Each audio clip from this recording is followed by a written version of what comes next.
Yeah, Pexeni Nemi 2009. Yeah, Rane 3. Wow. Wow, yeah. Wow, yeah, yeah. Wow, yeah. Wow, yeah, yeah. Da li još uvek se boriš, da li još uvek ti trebam kao nekada pre?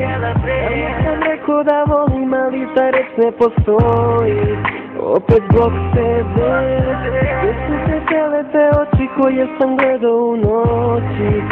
Opet pitam se, ima li nečeg da voli u tvome srcu, da li stoji ili nestaje?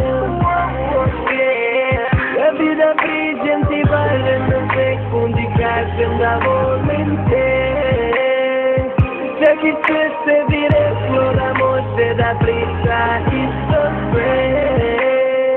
Ja bi da priđem ti barem na sekundi, kažem da volim te.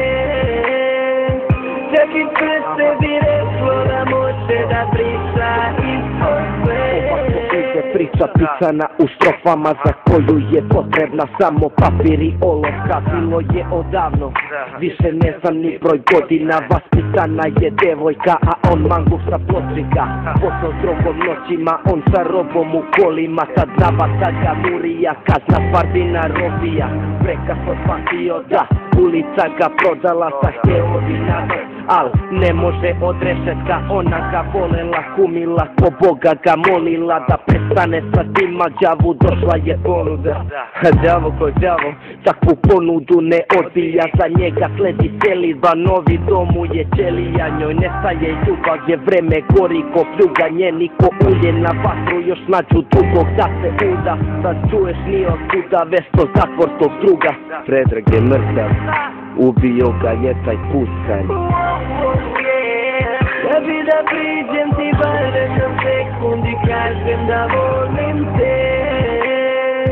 Čak i sve se bi reklo da može da priča isto sve. Ja bi da priđem ti barem na sekundi, kažem da volim te. Čak i sve se bi reklo da može da priča isto sve. Ja bi da priđem ti barem na sekundi, kažem da volim te. Čak i sve se bi reklo da može da priča isto sve. Ja bi da priđem ti barem na sekundi, kažem da volim te. Čak i sve se bi reklo da može da priča isto sve.